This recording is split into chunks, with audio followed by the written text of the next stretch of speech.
You're watching Destiny Church. Live your call, fulfill your destiny. What do you want your life to be? Surely we all have a vision of how we want to live. And so we set goals and take action to make sure we get one step closer to living the life we want. But would you mind asking yourself these questions? What are you building your life on? What kind of building blocks do you use? Much like buildings, life has building blocks too. 12 qualities seen in the life of Jesus that will reinforce our lives so strong that no matter what storm may come, you will not be destroyed. So we're about to go sa mensahe ng Panginoon sa atin ngayong hapon, no? By the way, pwede kong makita yung kamay ng mga first time na nag-join ngayon. Kanina nagkumaway kayo. Pwede bang makita ulit yung kamay ng mga first time yung nag-join ngayon? Kaway ka sa akin. Mag-hi lang po ako sa inyo. Nasaan po sila? Sorry. Ayun, hello po. Hi, hello, yan. Alright, sige po. Magandang hapon. At sa lahat po na nakatune in sa atin online, Facebook and YouTube, magandang hapon din po sa inyong lahat. By the way, my name is Pastor Ben Dinglas. I'm one of the pastors of Destiny Church, and in behalf of our senior pastors, Pastor Leo Carlo Panlilio and Pastor Queen Helene Panlilio, ako po ang magbabahagi ng mensahe ng Panginoon sa atin ngayong hapon. Are you excited for that? All right, sige. Let's pray. Father, right now we welcome, Lord God, your move. Welcome your presence. I pray, Lord God, that the message that we will receive, Lord God, will be planted in our hearts, Lord God. It will take root, Lord God. It will grow. It will produce fruit, Lord God. Fruit, Lord God, that will cause us, Lord God, to become more and more like you. Panginoon, maraming pong salamat sa time na to. Maraming salamat sa opportunity to hear your message. And I pray, Lord God, that you speak, Lord God, to everyone, Lord God, and cause us, Lord God, to understand this message. In Jesus' name we pray. Come on, let's say amen to that. Amen. Amen. Palapakan natin ang Lord. So, very quick recap lang, no? Nito pong mga nakaraan, we are nandun tayo sa series na na Building on Jesus, Becoming Like Him series. And we are talking about na pag daw tayo, ang buhay daw natin, no, is like we are building something and we need to have a very good foundation if we are about to build something. And ang straightforward na recommendation and suggestion and proposal natin dyan is to build our lives on Jesus, no? So meron tayong malinaw at solid na foundation, si Jesus. And then the next thing that we need to do is we need to be very careful on how we build on that foundation. Matibay yung pundasyon mo. Ang tanong, anong ine-next mo doon? Ano yung mga next na building blocks? So we talk about several things already. We talk about faith, we talk about courage, we talk about perseverance, no? So tatlong building blocks na ang pinag-usapan natin. So we ended the building perseverance last week, and ngayon po we will be starting ang fourth na building block ng buhay natin, no? In order for us to build very careful on that foundation which is Jesus, no? And ang ating pong fourth na building block ay ang humility. Yan. Sabi mo nga, humility. Okay, we will be jumping on that. So today will be Building Humility Part 1. No? So pinamagatan ko po ang mensahe na to na The Mindset of Christ, Humility in a Self-Promoting World. Ulitin nga natin. 1, 2, 3, go! The Mindset of Christ. Yan. Okay, so just to give a very good perspective, no, sa magiging verse na babasahin natin ngayon at pag-uusapan natin. Alam niyo po ba na sa panahon, of course ngayon, yung panahon ngayon, usong-uso yung term na i-flex mo yan. Tama? Okay, i-flex mo yan. Usong-uso yung talagang pagandahan ng mga pinopost, pagandahan ng mga nakikita diyan, no? At kumbaga parang alam mo, may gusto kang ipagmayabang, gusto mong ipagmalaki. And true enough, ngayong panahon na 'yon, usong-uso 'yan, no, yung pride. And syempre pag nakita mo, yung ganda ng pagkakapost ng isa, ganda ng pagkakapilter niya. Alam ko madaming tigidig to, pero ngayon nawala. Di ba? Sa ganda ng filter. Di ba? So, ngayon, minsan, maiinggit ka din, dapat ganun din ako, dapat glass skin din ako, dapat ganun din kaliit yung bewang ko, dapat ganun din yung sasakyan ko, dapat ganun din yung meron ako, dapat may jowa na din ako ngayon. Pahidin yung mga luha, alright? Okay lang yan. Pero, okay, gusto ko pong malaman yun na hindi lang ngayon nangyayari yan. Of course, na-highlight yan because of the social media. Pero alam niyo po ba, na nung araw, even in the early church, nagkaroon na po ng matinding inggitan at nagkaroon ng problema about pride, no? Ang first century church, no? May mga relational conflicts na nangyari nung araw pa, no? In fact, no, ito pong ating pag-uusapan ngayon, ito po ay nasa letter ni Paul doon sa mga taga Philippi, yung sa Philippian church, no? And though they are it's a church full of joy, they are also addressing a hidden tension. Sabi nyo nga, hidden tension. Yan. Hidden tension. Actually dito, may mga faithful na church workers dito. Actually may 2 babae na tinutukoy si Paul sa church na ito na nagkaroon po ng alitan, no? Ang sabi ni Paul, kailangan yung mag-ayos, kailangan yung ayusin yan. So yung letter nito no, sa Philippians, Paul is talking about how to how to be humble, how to fix those conflicts, no? Yun yung pinag-uusapan dito. Ngayon, yung main chapter na pag-uusapan natin, actually yung main verse ay nasa chapter 2. Okay? Dito pinapaalalahanan ni Paul yung buong church ng Philippi to stop living to promote yourself. So apparently, yung palang mga yung mga tao sa Philippi, parang they of course, they're serving the Lord, they have a church, they love Jesus, pero somehow, deep inside, there's a tension that they want to promote themselves. Okay, parang ngayon sa panahon na to, no, ingatan ng branding ko yan. Di ba? So, very important na, sabi niya dito, stop living to promote yourself. Start living with humility. So ngayon, when Paul is talking about here sa passage na babasahin natin maya-maya, ang solusyon ni Paul, hindi lang siya nagbigay ng tips. Sabi, ganda, ano bang tip para mawala ang inggitan sa church na to? Yan, hindi ganun ang nangyari dyan. Kaya hindi lang po moral lesson ang ibinigay ni Paul. Ang ibinigay niya, isang mindset. Sabi niyo nga, mindset. Yan. So it's not just any mindset, but the mindset of Christ. Actually, kaya yun yung pamagat natin ngayon, no? The mindset of Christ, no?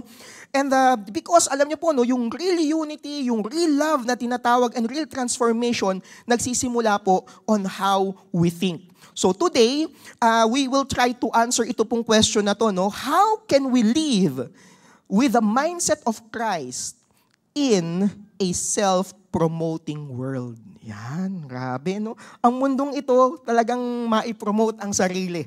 Pagandahan ng post, pagandahan ng ilalagay dyan, no? And even yung sarili mo, kumbaga parang, paano ba ako titingnan ng aking, ng tao sa paligid ko, no? Iba-ibang klaseng kulay ng buhok, ibang klaseng makeup, iba't ibang klase ng relos, ng sapatos, di ba? Pambira ngayon, sangkatutak na. Dati po, alpombra lang kami nun. Pero, may nakakaalam pa ba ng alpombra? Wala na po, okay lang yan. Sige, medyo may edad na yata ako. We will be reading Philippians chapter 2, verse 3 to 11. I'm reading from NIV. Alright, so let's do this. Basahin natin po ito. Sabi dito, do nothing, so ito po yung letter ni Paul para sa Philippian church. Dito niya po ito simulan niyo ng ganito itong mensahe na to. Sabi niya, do nothing out of selfish ambition and vain conceit. Rather, in humility, value others. Sabi niyo nga, value others. Yan, no? Value others above yourselves. Not looking to your own interest, but each of you to the interest of others. In your relationship with one another, have the mindset of Christ. Ayun na, binanggit niya na dito. Have the mindset of Christ Jesus, who, being in the very nature of God, did not consider equality with God something, okay, to be used to his own advantage. Rather, he made himself nothing by taking the very nature of a servant, being made in human likeness and being found in appearance as a man. He humbled himself by becoming obedient to death, even death on a cross. Verse 9, therefore, sabi nyo nga, therefore! Alright, therefore, God exalted him to the highest place and gave him the name that is above every name. Kanina, kinanta pa natin yun yung first song natin. The name above every other name. That at the name of Jesus, every knee should bow in heaven and on earth and under the earth. And even in every tongue acknowledge that Jesus Christ is Lord to the glory of God the Father. Yan. So dito po sa passage nito, sasagutin natin yung katanungang itinanong natin kanina, paano kaya magkakaroon ng mindset ni Christ, no? Let's start with what we need to reject, no? Dito sa mensahe na to, no, sinimulan ni Paul na may bagay tayong kailangang i-let go. Minsan, no, well, hindi minsan, madalas, no, mahirap maglagay or punuan ang isang sisidlan kung ito po ay may laman ng iba. Sabi nga po nung lumang kanta, subukan ko pong awitin, pero hindi ko na po gagawin yun, tutulain ko na lang. Sabi ng isang lumang awitin, parang ganito. Okay lang, tutula ako ha. Okay. Sabi doon, basong may tubig, lagyan mong muli. Aapaw dahil wala nang silid. Pusong may galit, di maaring umibig. Bulag sa wasto, alipin ang isip. Yan. Right? Ganun po ang no? Okay ba? Okay ba? Actually, hindi ko yun original, okay? Actually, it's a song. Maganda sana yung tono nun, kaya lang pag ako yung kumanta, papangit, okay? At tanggap ko po yun. Sabi nga po ng bunso kong anak, Daddy, stop singing. Okay? At okay, thank you Beatrice sa iyong sa iyong pagkakasabi niyan. Pero ito 'yon. Ang ganda ng pagkakasabi dito, no, na una binanggit ni Paul, kailangan tanggalin. Okay? Hindi niya kagad sinabi, okay, ito kagad ang gagawin nyo. Kailangan may tanggalin daw muna. So there is a mandate that Paul gave here in order for us to understand how to live or how to get that mindset of Christ in a self-promoting world. Ang unang binanggit niya, so we will be talking about the mandate. By the way, 3-letter M's po ang major na pag-uusapan natin ngayon. Mandate, mindset, and model. 3 bagay. Okay, simulan natin dun sa first portion, mandate. Let's talk about the mandate. So ang sinabi dito ni Paul, no, we need to reject selfish pride and we need to live in humility. Basahin ko specifically in Philippians chapter 2 verse 3 to 4. Sabi diyan, do nothing out of selfish ambition. Sabi nga, selfish ambition or vain conceit. Rather in humility, value others above yourselves, not looking to your own interest, but each of you to the interest of the other. So we will be talking about doon sa una ng binanggit ni Paul na kailangan daw nating reject. Sabi nyo nga, selfish ambition. We need to reject selfish ambition. And when you talk about selfish ambition here, ang literal po na ibig sabihin dito is about self-centered rivalry. Meaning to say, it's about doing things with the motive of advancing oneself. Pagka palang pinag-usapan ng selfish ambition, may ginagawa kang something, pero meron kang ibang motibo at ang motibo mo ay i-advance ang sarili mo. May iba kang agenda. Kunyari, estudyante ka. Sabi, nakita mo si Prof, yun si Prof. Ma'am, sir, ako na po ang bubuhat ng bag nyo. Yan. Pero ang gusto mo naman, ma-exempt agad sa finals. Kasi simula pa lang ng klase, finals agad iniisip mo. Iba agenda. Okay? Nakita mo si sister. Si sister. Yate, sister, ako na magbubukas ng pinto. Yan. Kala mo naman, humble na humble, servant. May iba palang agenda. Ang tawag doon, selfish ambition. Okay naman, maganda naman may action. Nakikita mo, mukhang servant siya. Nagsaserve sa church. Okay, pero kaya pala siya nagsaserve sa church, nagpapapansin kay crush. May kilala ka bang ganun? Huwag mo siyang tingnan ngayon. Di ba? Pero what I'm talking about here is, sinasabi dito na advancing oneself even at the expense of others. Ayun pala. Kahit na masagasaan ng iba or maapakan ng iba, ganun ang naging attitude niya. Okay, yung bang tipong sasabihin niya, I need to win even if I step on someone else. Hindi mo pinapakita pero ginagawa mo. Okay? Iba agenda. Alright? So number 1 is selfish ambition. Pangalawa is vain conceit. Sabi niya, i-reject daw natin yung vain conceit. Ano yung vain conceit? Empty glory. Sabi niyo nga, empty glory. Okay, ito po yung literal na translation niya actually from the Greek word, yung kenodoxia. Huwag yun ang intindihin kung ano may, basta kenodoxia yung ibig sabihin nun. Empty glory ang literal na ibig sabihin na transliteration. It is the hunger to be praised. Yan. Okay, gusto mo mapansin. Gusto mo nasa iyo attention. Kahit na, hindi, sila lang. Kanta ka na, hindi, sige lang. Pero pagka nakakanta, hindi na binatawan yung mic. Hala, may kilala ba kayong ganon? Di ba? Hindi, ngayon kumanta. Pag nakahawakan naman ng mic, kala mo, di ba? So, But it's a hunger to be praised, to look great before others. Baga, magpo-post ka ng verse. Wow, nag-post ng verse, Christian. Pero yung pala, I am better than you guys, mga masasamang loob, mga makakasalanan, mga hampas lupa. Ganun tingin, nag-post ng verse. Siya lang daw ang okay. Maaring, ang ganda ng pagkakapo, ang ganda ng verse eh. Pero, ang problema, yung attitude, vain conceit. Sabi mo nga, vain conceit. Yan, tapingin mo yung katabi mo, sabi mo, vain conceit daw. Okay? So, eto yun, to look great before others, pero ito matindi, even when there's no real substance behind it. Ayan, mas palala na ng palala. Okay? No real substance behind it. It is the desire to be seen as important, admired, and praised. Pero, yun nga, walang real substance. Alam niyo po na when you talk about humility begins with the rejection of selfish ambition and vain conceit. Ang humility po, pag tinignan natin yung transliteration na ginamit dito sa portion na to, this is about the lowliness of the mind. This is an honest view of ourselves before God. Okay? Hindi siya kung paano mo lang gustong tingnan ang sarili mo, and hindi lang siya patungkol sa self-pity. Hindi yung parang, hindi, lang talaga ako hindi ko kaya yan, pangit talaga ako nahiya talaga ako hindi, wag na. Or masama tingin mo sa sarili mo, self-hate. Hindi po humility ang tawag doon. Hindi din self-pity na awang-awa ka sa sarili mo. Hindi po din yun. It is about others. Sabi mo nga, others. When you talk about humility, it's your attitude about others. Sabi dito, others as worthy of honor and choosing to serve them. Yung pala yung humility, You're talking about looking at them. Ang ganda ng pagkakasabi, ang sabi doon, rather, in humility, value others above yourself.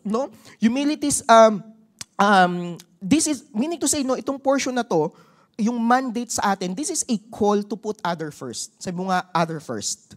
Okay, meaning to say, stop living for yourself, start valuing others. And when you talk about valuing others above yourself, you're talking about considering others as more important than you. Yan. Okay, so ganun pala yun. Pag pinag-usapan ng humility, hindi pala siya patungkol lang sa, tayo kasi mga Pinoy parang, kumbaga built-in sa atin ng pagiging, mapagpakumbaba. Okay, bakit? Kasi yung mga taga-ibang bansa, pag dadaan at mag-exist yan, excuse me, dadaan yan, medyo nakaganon pa yung ulo, di ba? Pero ang mga Pinoy, pag kayo mag-excuse me, bay talagang, excuse me po, bay kala mo may kapansanan, di ba? Excuse me po, di ba? Ganon kung makalapit. Bakit? Kasi sabi, built-in daw sa atin. Pero ang totoo, it's not about the action. It's about the attitude. It's about the mindset, And dito sinasabi, we need to value others better than, more important than yourself. It is the posture of choosing to treat them that way, even if ikaw yung medyo nakakataas. Ikaw yung nasa posisyon. Meaning to say, sige, pag-usapan natin sa bahay, ikaw yung magulang. Okay, ikaw ba laging nasusunod? Ikaw lang ba maging may gusto? Ikaw lang ba laging, ito dapat masunod, ito dapat yan Okay? Boss ka sa kumpanya. Okay? How are you treating others? How are you valuing them? Hindi, ako boss, dapat ako masusunod. Okay? Okay? Sige, pag lalalim pa tayo dyan, titingnan pa natin yan. So meaning to say, itong portion na to, yung pagkakasabi ni Paul, yung mandate na yan, this is very countercultural. Meaning to say, in a world of me first, put yourself first, stand out, be seen, protect your brand, let others serve you. Ang call na sa atin ng ating Panginoon is others first. Isipin ang iba. Kanina, sinanggit ni Pastora Paula, tayo ay tatakbo sa eleksyon. Yan, yung may mga calling sa pagtakbo. Bakit ka tatakbo? Ngayon, tinignan mo yun, inassess mo, ba, humility ba yun? O mag-aangas lang ba ako? Baka magyabang lang ako dun Pero pag ang mindset mo, other first, I want to serve my nation. I want to serve my barangay. I want to serve the neighborhood, the community. It's others first.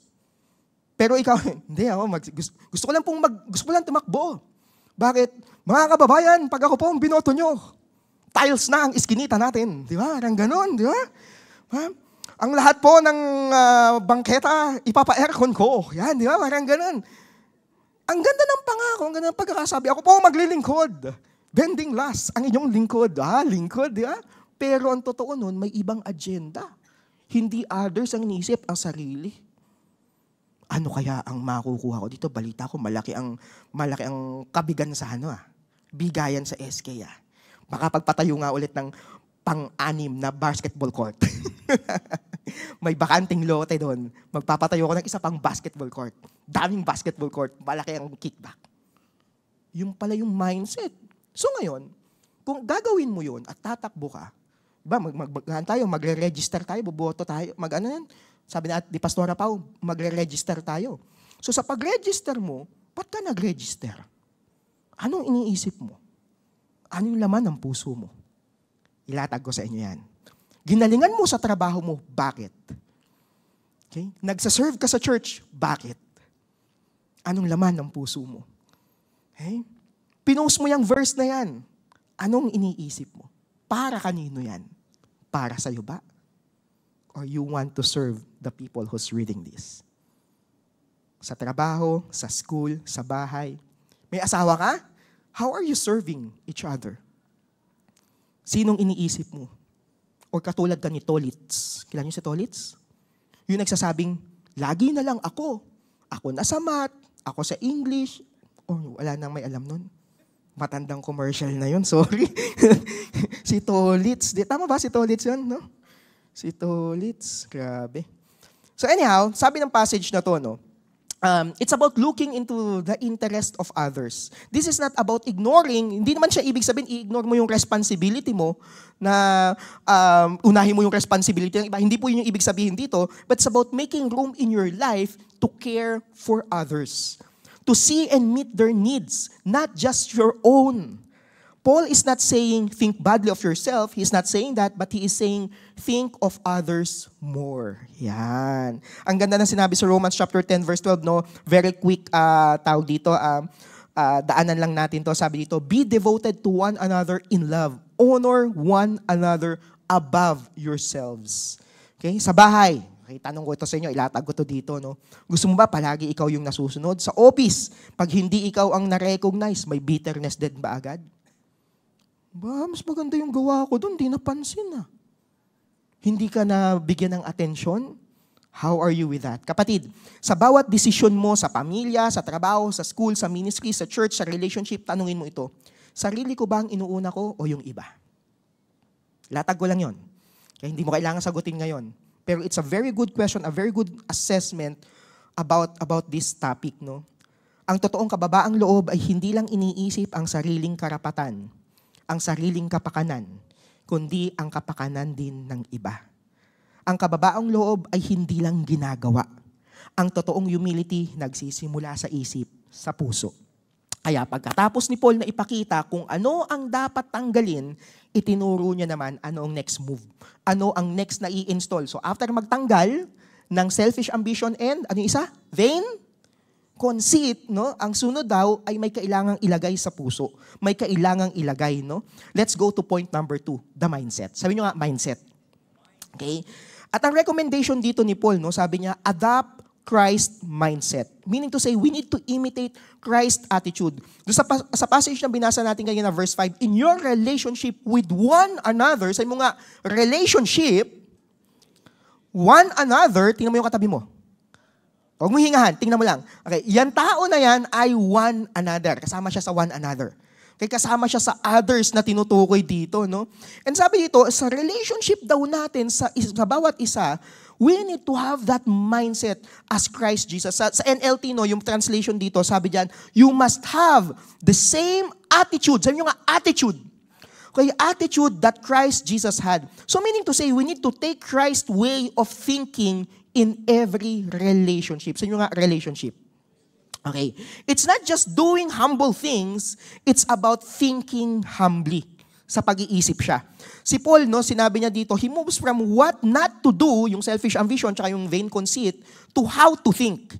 Pansinin niyo, no, sinabi niya, okay, don't reject itong idea to. Don't be into selfish ambition and don't go into like having vain conceit. Tapos biglang kasunod na sinabi niya, think like this.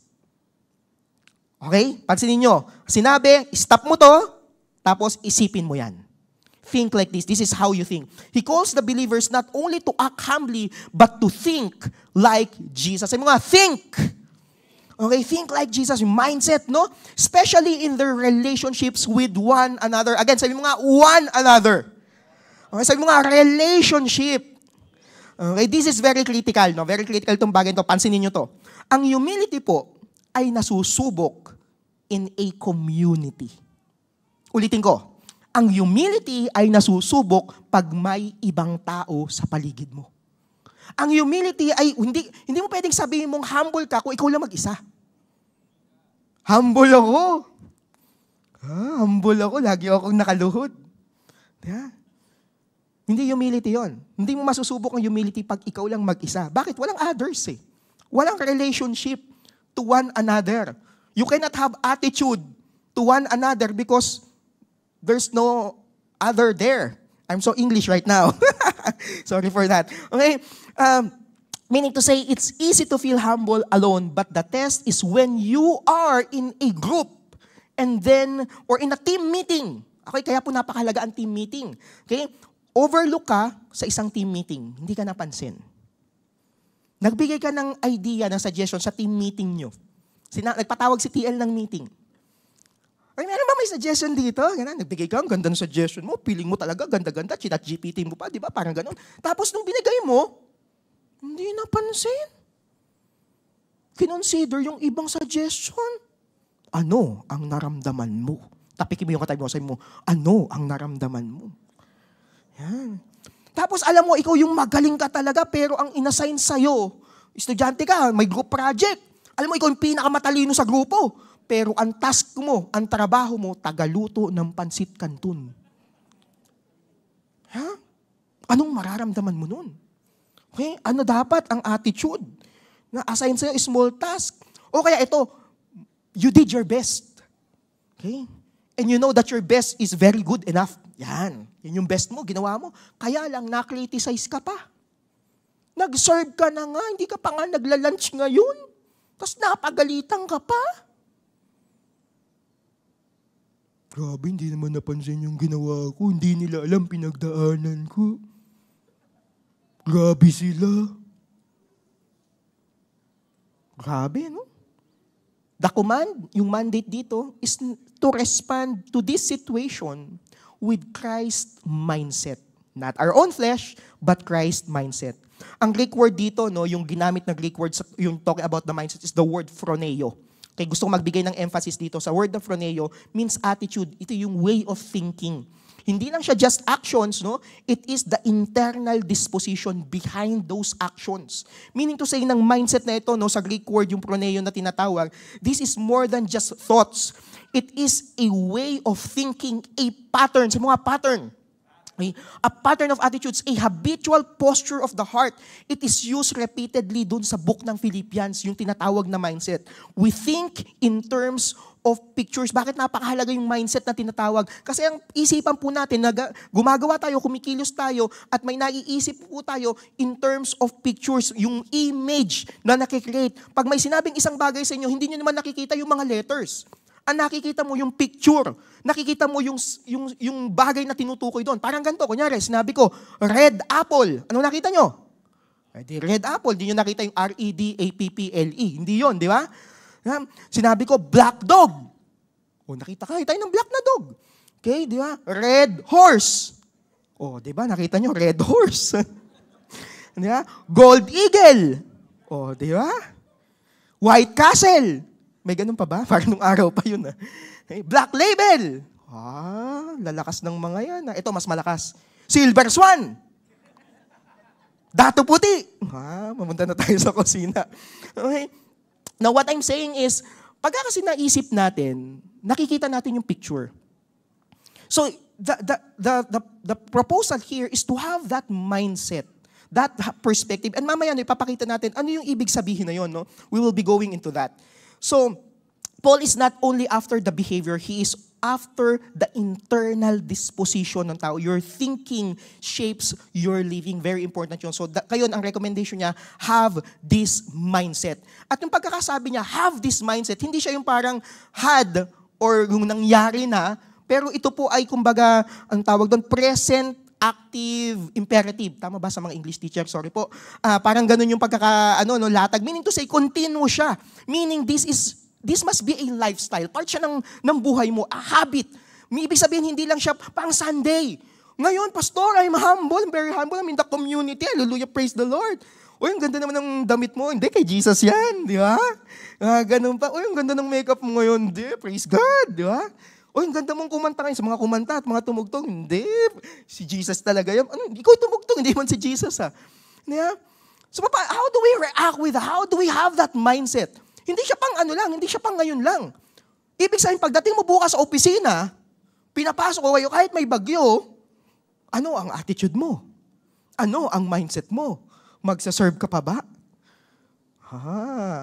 Happy to serve. Di ba? So, again, it's not just pang Sunday. Okay? Before pride becomes an action, nag-start siya sa thought. No? Ang humility, ganun din. It's a mindset. So many people try to do humble things, but they never actually adopt a humble way of thinking. Kaya pala sinabi sa Romans chapter 12, no? Be transformed by the renewing of your mind. Ang mindset, no, tandaan niyo po ito po ay soil kung saan po nakukultivate yung behavior natin tsaka habit natin. Kung ano ang naiisip mo, yun yung picture na meron ka at you are moving towards that dominant image sa mind mo. Nagiging ganun ka because of your thinking. So meaning to say, you cannot live like Christ without thinking like Christ. Okay. So parang ganito yan. Ang tunay na kababaang loob, no, ay hindi lang sa gawa, kundi sa isip talaga. Hindi lang pag tumulong ka sa kapwa, tutulong ako sa kapwa. Pero yung pala, may agendang iba. Binanggit ko na to kanina. Hindi kung papaano ka mag-isip sa sarili mo at sa iba. Ang mindset na ito ay yung kagutulad ng kay Jesus Christ. No? Yung tipong handa kang maglingkod kahit na hindi ka makilala. Okay? Kahit walang bumati, tuloy lang. Okay? Ilatag ko lang to baba ko lang. Ano ang naiisip mo kaya or nararamdaman mo when you're assigned a small task, probably sa group work nyo or team project? Very small task ang ibinigay sa inyo at alam mo hindi mo yun capacity. Meron ka pang pwedeng iambag na iba. Pero yun yung na-i-assign sa'yo. Sasama ba loob mo? Hindi ka napuri, hindi ka napansin. Sa halip yung iba yung na-recognize. How will you feel? Pero syempre, itong bagay na ito, it's about perspective. It's about thinking like Jesus. Pero si Paul, nung pagkakasabi niya, hindi niya lang basta sinabing think like Jesus. Kasi madali yun Okay, isipin lang, think like Jesus. Ang tanong, paano ba talaga nag-isip at namuhay si Jesus? May sunod na ginawa si Paul dito. Mabuti na lang, hindi tayo iniwan ni Paul na theory lang. No? Binigyan niya tayo ng napakagandang example. Sabi mo nga, yung model. Ayan, sabi mo, model. Alright, so ngayon dito, we will be talking about the modelo.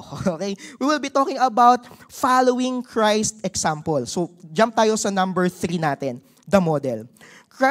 Follow Christ's example and Christ's humility and obedience. Sabi sa Philippians chapter 2 verse 6 to 8, no, sabi diyan, who, being in the very nature of God, did not consider equality with God something to be used to his own advantage. Rather, he made himself nothing by taking the very nature of a servant, being made in human likeness and being found in appearance as a man. He humbled himself by becoming obedient to death, even death on a cross. Si Jesus po, no, he did not just serve, he surrendered.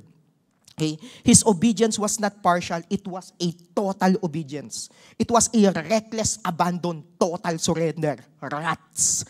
Diba? So, being in the very nature of God, actually yung bagay na yung word na yun na pagkakasabi doon ni Paul, ibig sabihin, he is fully God. And if he is fully God, he has the capacity, okay, na parang ang ganda nung sinabi doon, no?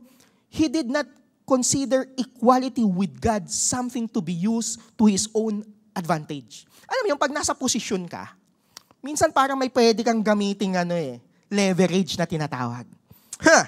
Di nyo ba alam kung sino ako? Yan. Okay? Alam nyo ba na pinsan ko? Si Mayor? Yan. Si General? Alam nyo ba? Hindi nyo alam, di ba? So, mga ganong bagay. And dito, sabi ko nga, no, si Jesus, ginawang example eh. God siya, pero hindi niya ginamit yung pagka-Diyos niya. Fully God siya by this time, by the way. Okay? Meron siyang capacity to command the heavenly armies. By the way, nung time na to, ang ginawa kay Jesus, si Jesus ay inaresto po in the middle of the night. Bawal yun. Karapatan ko hindi ma-aresto sa middle of the night. Wala akong kasalanan. Ipagtatanggol ko, kailangan ko ng lawyer ko. Pwedeng ganun. Okay? Papatawag ko ang legal team ng Destiny Church. Yan, di ba? Parang ganun. Pwede. Pero hindi siya na ganun. Ang ganda ng pagkakasabi, tahimik lang si Jesus. Hindi siya nag-react. Wala siyang sinabi. Hindi nanlaban. Sabi ko nga, buti na lang, hindi ako si Jesus. Kasi kung ako si Jesus, manlalaban ako nito eh. Mga walang hiya. Kasi ginawa dito, sinapok po si Jesus, sinuntok. Diba? Nilagyan ng koronang tinik.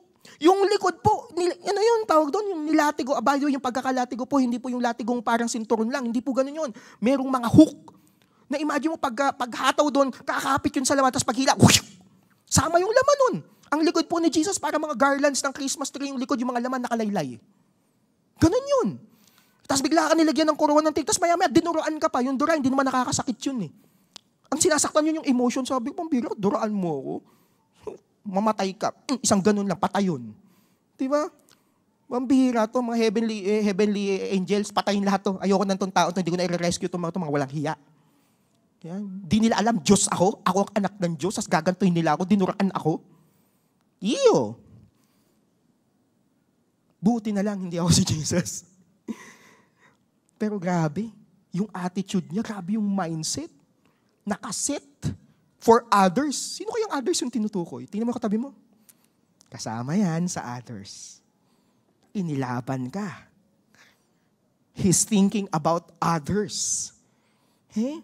Hindi siya nanlaban. Hindi siya pumalag. Tahimik lang. Eh, pwede naman, patayin na lang lahat ng sangkataon na to. Gagawa tayo ng bago yung hindi nandudura. Pwede ba yun? Pwede. God siya. Pero hindi niya ginawa. In the very nature of God. Very nature. That is the essence. Hindi siya nanlaban. Okay? He did not consider equality with God something to be used to his own advantage. Yung term na ginamit dito, not something to be grasped. Yun yung literal na transliteration dito. No? Si Jesus, hindi niya po ginamit yung divine privilege niya for self-gain. Ako nanay dito, ako masusunod. Ako ang tatay.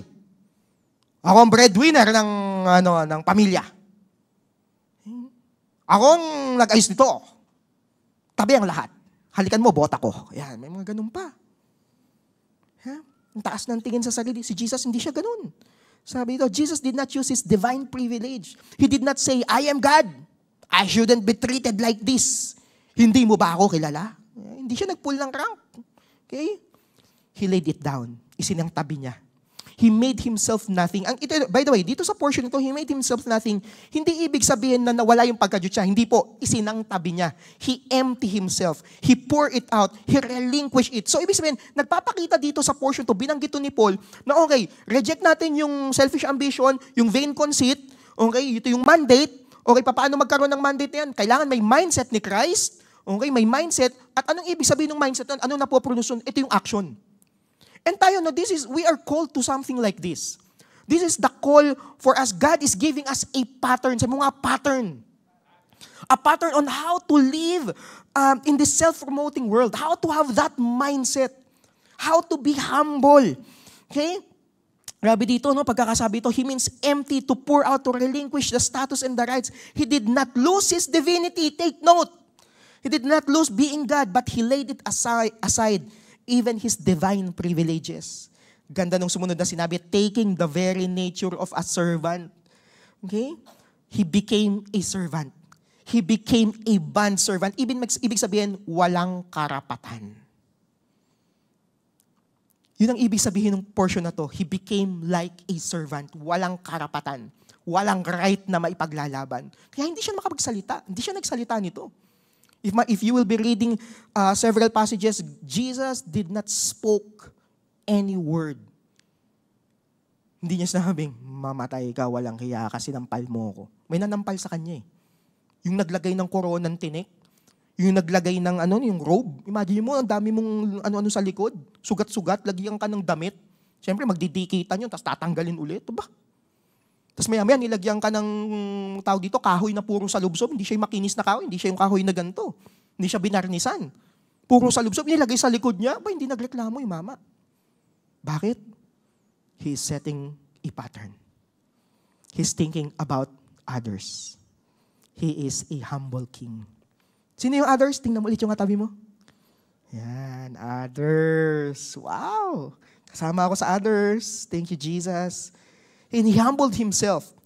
Okay, by the way, take note, hindi siya, he is not humiliated by others. He chose, pinili niya. He chose the low place. He made in human likeness, ibig sabihin full humanity, and even obedient to the death, even death on the cross. Alam niyo po itong portion to, yung death on the cross na tinatawag, this was the lowest, most shameful form of death sa Roman culture. Nakakahiya po talaga yun. Okay? It was reserved for criminals and slaves, not citizens. Mga alipin lang. Okay? Pero ang ganda ng pagkakasabi, obedient to death.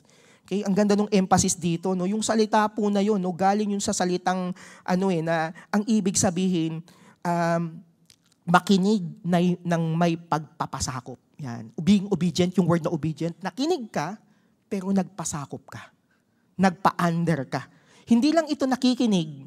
Yan. Obedient ka ba? Oh, nakinig ako. Hindi ibig sabihin ng obedient. Nakinig pero nagpasakop. Sumunod, may pagsunod. Okay? It gives emphasis na dapat active and willing yung obedience natin. And this word shows that Jesus did not die accidentally. Hindi din puwersahan yung pagkamatay niya. He heard the will of the Father, he obeyed it fully, and even when it cost him his life, he obeyed. Yung tipong ang pagsunod mo ay kahit na mahirap, kahit na masakit, kahit na ikamatay pa, tuloy pa rin. Ganyan ang ginawa ni Jesus. Narinig niya ang kalooban ng Father at siya ay sumunod hanggang sa kamatayan. Basahin ko Isaiah chapter 53 verse 7. Ito yung tinutukoy ko kanina. NLT. He was oppressed and treated harshly. Harsh ang pagkakatreat sa kanya. Yet he never said a word. He was led like a lamb to the slaughter, and as a sheep is silent before the shearers, he did not open his mouth. Look at how Jesus humbled himself. He laid down his rights, he served, he obeyed unto death. So tayo naman po on our end, we humble ourselves not because we feel like it, but because Jesus did it. Jesus made a pattern. And Jesus' humility was not just an example, it wasn't just an example, it was a journey downward. From the throne to heaven, actually may song yun hindi ko nakakanta yan. Tutulain ko ulit. You came from heaven to earth to show the way. From the earth to the cross, my debt to pay. From the cross to the grave. From the grave to the sky. Lord, I lift your name on high. Grabe, no? Ang mundo, sinasabi ng mundo, climb up. Akyatan mo yan. Ladder of success. Be known, be praised. Pero sabi ni Lord, go down. Be hidden. Serve others. Si Paul dito, no, hindi niya ginagamit yung humility ni Jesus as a touching illustration. Hindi po. Hindi siya yung parang cute lang, sana matouch yung mga taga-Destiny Church. Hindi po ganun yun. But what Paul is doing here, he is showing us a pattern. This is the way. This is your call. Ganun yung pagkakalatag ni Paul dito. And if Jesus, being God, humbled himself to the lowest place, what excuse ang meron ka? Tanungin mo yung katabi mo, ano excuse mo? Grabe, no? Ibig sabihin, it is rebuking us with pride in our titles and roles. Alam mo yun, pag maganda yung position mo, may role ka, di ba? Kung saan ka nakapagtapos, anong kampanya meron ka. There's pride in that. But this passage, this message is rebuking pride in our titles and roles. Complaining about tasks that are beneath us. And being defensive when not praised. Ang question na gusto kong ilatag sa atin ngayon, am I willing to be invisible? Meaning to say, unappreciated, unnoticed, if it means obeying God. Sa anong area kaya ng buhay mo, kapatid? Tapik mo tabi mo, sabi mo, anong area kaya yan? Anong area ng buhay mo, tinatawag ka ng Lord ng magpakababang loob, katulad ni Jesus. Pero alam nyo, so ang ganda nun, mandate, ano sunod? Mindset, ano sunod? model. Pero hindi nagtapos si Jesus namatay. Okay? Dito ako mag-e-end. Alam niyo po kung anong nangyari. Okay? Yung kababaang loob ni Jesus ay hindi nagtapos sa pagpapakababa lamang. May sumunod na nangyari. If you will be reading the passage below, no, sumunod, 9 to 11, itinaas ng Lord yung pagpapakababa ni Jesus. No? And that leads us to point to the last point, which is my conclusion. Ang sumunod na nangyari dito. Philippians chapter 2, verse 9 to 11. Therefore, God exalted Him. Sabi mo nga, therefore. Alam niyo yung word na therefore, hindi siya there for anything else. It's there for something. Meaning to say, it's a result. Hindi siya reward. Hindi siya merit.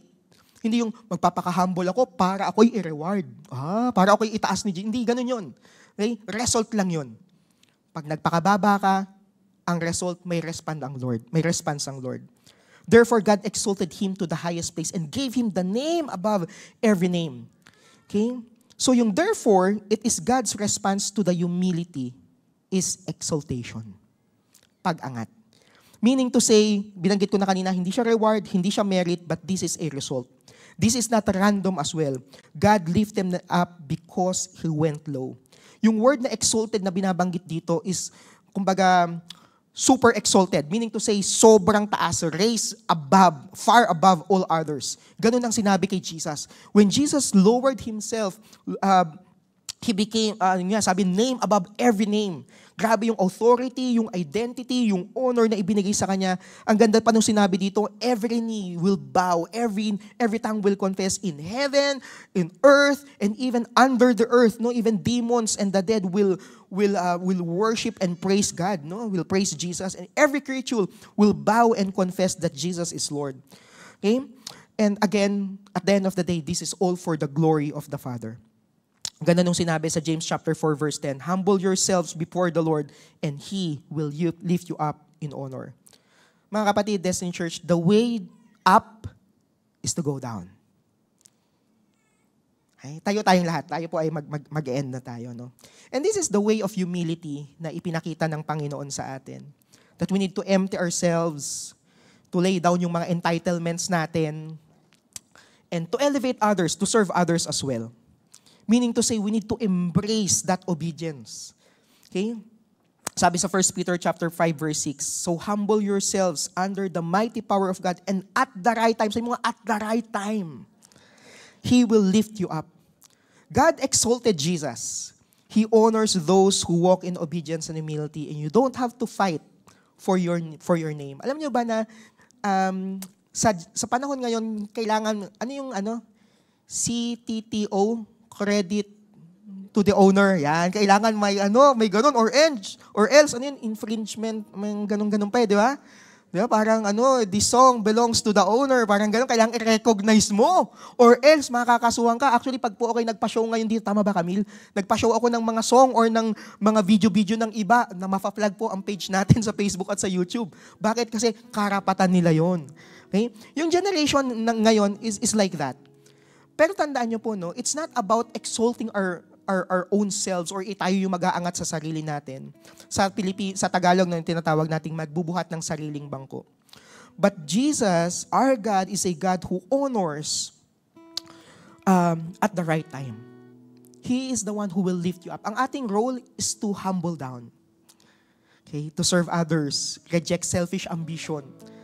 Get that mindset. Follow the pattern of Christ. Okay? Bakit? Kasi gusto tayong iangat ng Panginoon. Nasubukan mo lang iangat yung sarili mo, ipinaglaban mo yung sarili mong karapatan. Tapos nauwi lang sa kaguluhan, di ba? Magkakaso ko, tuloy ang kaso, walang magbabago. Ganon, di ba? Inangat mo yung sarili mo, pinaglaban mo. But at the end of the day, you realize na parang pagod ka lang. Napagastos ka lang. So balikan natin yung tanong kanina, no? How can we live with the mindset of Christ in a self-promoting world? Hindi to overnight. Hindi siya yung after nito, humble na ako. Nope. Hindi din to easy. This is not an easy path. Actually, pinakita ni Lord how it is done. He stripped himself. He did not consider, in the very nature of God, he did not consider that advantage. Sabi ng mundo, promote mo sarili mo. Iangat mo sarili mo. Nope. Sabi ni Jesus, humble yourself. Ako bahala. Naiangat ka.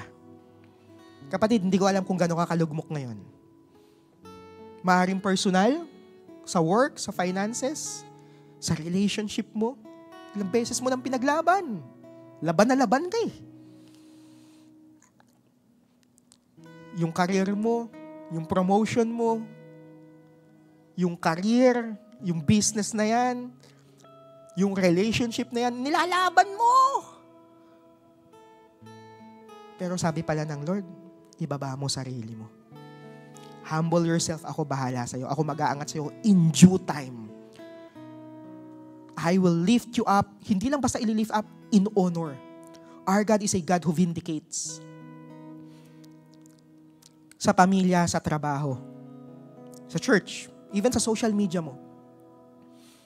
This is how we live differently. Destiny. The way up is still to go down. And I will end in this passage, no? Exodus chapter 25, verse 8 to 9. Okay. Very quick context as I end. Ito pong portion na to, it's a message to the nation of Israel. Actually, it's a part of the first 5 books ng Scripture, Old Testament to. And then, dito sa portion na yan, pag binasa natin, sabi diyan, then, by the way, God is talking here, sabi niya dito, then, have them make a sanctuary for me. Okay, so dito si God, kinausap niya yung nation of Israel, sabi niya, gumawa kayo ng tahanan ko, sanctuary, something that I can dwell. Sabi dito, and I will dwell among them. So dito sa portion na to, makikita natin that our God is a God who is saying, I want to dwell with you. Magdadwell ako sa inyo. I want to be with you. Okay, sabi ni God. Gawan niyo ako ng sanctuary. Verse 9, bigyan ko ng emphasis to. Make this tabernacle, so yung tabernacle pala yung tinutukoy niyang place na gustong gawin, and all its furnishing, lahat ng mga design, lahat ng mga color, mga tawag dito, interior, sabi dito, and all its furnishings, basahin yung nakalagay doon, exactly, ulitin, sabay-sabay tayo basahin, 1, 2, 3, go. Exactly like the pattern I will show you. Si Lord gusto niyang mag-dwell sa tao. Gusto niya kasama niya tayo. You know why? Because He is the blessing Himself. Pagkasama mo si Lord, sino bang kakanti sa'yo? If God is for you, who will be against you? Kahit nababang-baba kayang pagkasama mo si Lord, aangat ka talaga. Bagsak na bagsak ka sa kaperahan mo ngayon, pagkasama mo si Lord, He is the God who gives the ability to produce wealth. May problema ka sa relationship, di mo alam paano magre-reconcile. Our God is the God of reconciliation. Yun na yun. And God wants to dwell. Kaya lang, hindi recommendation yung tawag, may prerequisite. Kailangan same pattern. Kung ano yung pinakita kong pattern, gayahin nyo. And actually, ang Old Testament po, nung inaral po namin itong Old Testament survey, naunawaan namin na ang Old Testament pala is a foreshadowing of the things that is about to come. So yung Old Testament is a foreshadowing of the New Testament. Actually, it's talking more about Jesus. And then, ay binanggit na ni Paul, the model, the pattern. This is how you do it. Don't consider yourself better than others. Don't cling to your rights. Grabe, si Jesus yung pattern. At sabi, gayahin daw natin. And ngayon, aawit tayo, magre-respond tayo sa message na to with this song. Actually, hindi kanina lang namin to na pag-usapan. Ako hindi nga kita nakausap. Pinasabi ko na lang. That we will be singing this song. Pamagat niya, Banal Mong Tahanan. Yan. Hindi ako kakanta, huwag kayong mag-alala. And yung song basically says na, ano nga sabi doon? Pasuyo nga po sa lyrics. Sabi doon sa song, ang puso ko'y dinudulog sa'yo. Yan. Yung heart down natin, nilalapit natin kay Lord. Nagpapakumbaba, ayun na, humble. Hinahumble yung sarili natin. Nagsusumamo. Paging dapatin mong ikaw ay mamasdan. Makaniig ka at sayo ay pumisan. Loobin mong ang buhay ko'y maging banal mong tahanan. Ayun na yung Exodus. Lord, kung naghahanap ka ng dwelling place, pwede yung life ko. Sabi ng Lord, yes, I am really looking for a dwelling place.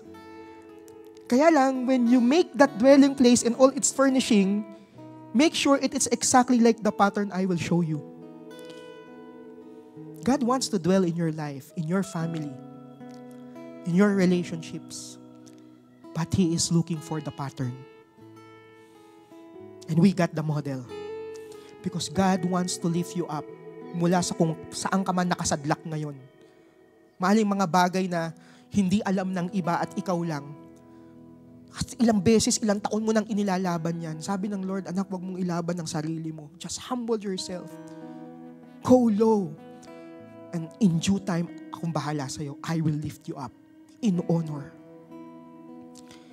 Loobin mong ang buhay ko'y maging banal mong tahanan. Luklukan ng iyong wagas na pagsinta. Daluyan ng walang hanggang mga papurit pagsamba. Maghari ka, O Diyos, ngayon at kailanman. Right now, we will make this a prayer as we end itong message na to. And we will tell the Lord, Lord,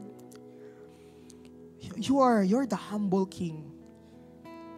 And to live like you, to have that pattern, to have the mindset of Christ in this self-promoting world, I just want to follow the pattern. I want to be like you.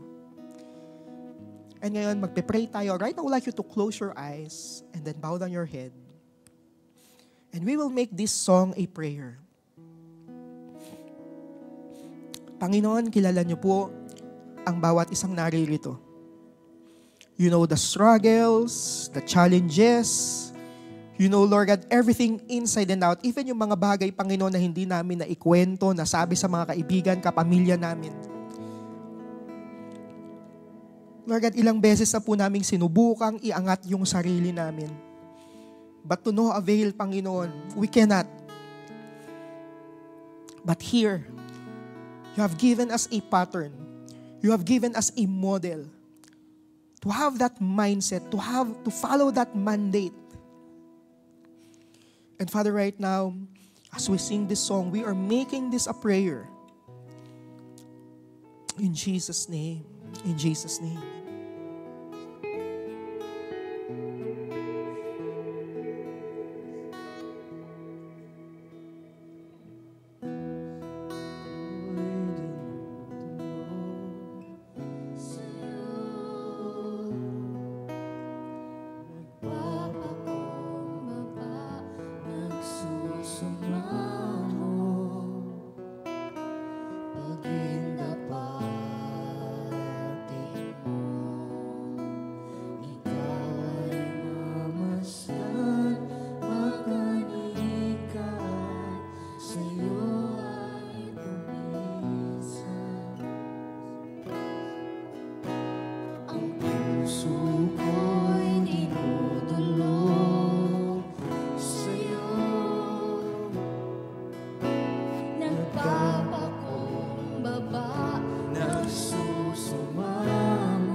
Ikaw ay mamasdan, makaniig ka at sa'yo ay pumbisa.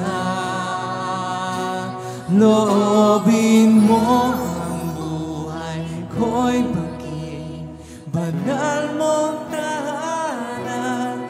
Luklukan ng iyong wagas na pagsinta. Daluyan na wala hanggang mga papurit pagsamba. Maghari ka, O Diyos, ngayon at kailanman. Oh, maghari ka. Ang puso ko'y dinudulog. Come on, just bring it to the Lord. Nagpapakong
There are people here, ilang beses mo nang sinubukang iangat yung sarili mo mula sa lusak ng kasalanan na yan. Sinubukan mong umangat. Subukan mong tumakas dyan sa pagkakalubog na yan. Inaangat mo sarili mo. Sa gugulat ka, ilang beses kang pabalik-balik. Pabalik-balik. Nalulubog ka ulit. Iangat mo sarili mo on your own capacity. But right now, the Lord is telling you right now, anak, my son, my daughter, you don't need to lift yourself up. Just humble yourself before me. Magpakumbaba. Ibaba mo yung sarili mo. Just surrender. Surrender that sin. Surrender that bandage. And God is saying to you right now, I will lift you up in honor. Ako mag-aangat sa'yo mula sa lusak na yan. Come on, tell it to the Lord. Right now, if you're that person, all eyes closed, all heads bowed down, raise your hand and I would like to pray for you. Father, you're seeing these hands raised. And I declare, Lord God, as they are humbling themselves, Panginoon, about this sin, about this bondage. Lord God, you said in your word that when we humble ourselves, you are the one who will lift us up, Lord God, in honor, in due time. Father, right now, we know, Lord God, this is your due time right now that you are lifting them up, breaking them free, Lord God, from that sin. And God is telling to you right now, my son, I want to dwell. I want to dwell in your life. Come on, just tell this to the Lord. Lord, paging dapatin mo na ako po ay maging banal mong tahanan. In Jesus' name. In Jesus' name. Loobin mo ang buhay ko'y maging banal mong tahanan. Luklukan ng iyong wagas na pagsinta. Daluyan ng malang hanggang mga paborit pagsamba. Maghari ka, O Diyos, ngayon na kailanman. One more time, let's sing this song. Loobin mo ang buhay ko'y maging banal mong tahanan. Luklukan ng iyong wagas na pagsinta. Daluyan ng walang hanggang mga paborit pagsamba. Maghari ka, O Diyos, ngayon na kailanman. Maghari ka, O Diyos, ngayon na kailanman. Maghari ka, O Diyos, manahan kang lubos, ngayon na kailanman. Yes, Lord, this is our prayer. Dwell in us, Lord. And pour out your grace sa bawat isa so that we can follow the pattern. In Jesus' name. So that we can follow the model. So that we can have this mindset, Panginoon. So that we can obey the mandate. So that we can obey the command, Panginoon. And Father, as I raise my hand, I pray for your Holy Spirit to strengthen everyone here, Panginoon. In Jesus' name. In Jesus' name. Come on, let's say amen to that destiny. Amen. Lapakan natin ang Lord. Right now, I would like to take this opportunity as well for those people na probably first time mo naka-join sa amin, even dun sa mga nakasama natin sa online, no? First time you naka-join or probably matagal na kayong nagjo-join, pero you haven't surrendered your life to Jesus. You haven't told Him na, Lord, manahan ka sa puso ko. I invite you in my life. I want you to dwell in my life. Right now, this is your moment. And if you're that person, you're saying, Pastor Ben, I want to invite Jesus as my Lord, as my Savior. I want to lead you in this prayer. Alright, Destiny, pwede nyo kaming sabayang mag-pray as well. Okay? Let's pray. Lord Jesus, today, I decide to open my heart to you. I open my life to you. I want you to dwell in me. Lord Jesus, I invite you in my life. I invite you in my heart. Lord Jesus, Lord Jesus, today, today I believe I believe that you are the God that you are the God who died on the cross who died on the cross for my sins, for my sins. but on the third day, But on the third you day, rose from the dead. you rose from the You dead. are victorious. You are victorious. You defeated death. You defeated death. And Lord Jesus, And Lord Jesus, thank you for loving me. thank you for loving me. I believe in you. In Jesus' name. In Jesus' name. Amen. Amen. Father, for those people who pray that prayer, dalangin ko po na ipakita mo ang iyong kapangyarihan sa buhay nila, that you are indeed the God, Lord God, who can lift us up, Lord God, in due time as we humble ourselves before you, Panginoon. Father, we thank you for this message. We thank you for what you're doing sa aming kalagitnaan, and we honor you and we lift your name high, Lord God, the name above every other name. We glorify your name. In Jesus' name we pray. Come on, Destiny, let's say amen to that. Amen. Amen. You're watching Destiny Church. If you would like to check more resources or donate to this ministry, you can download the Destiny Church PH official app or log on to www.destinychurch.org.ph/give.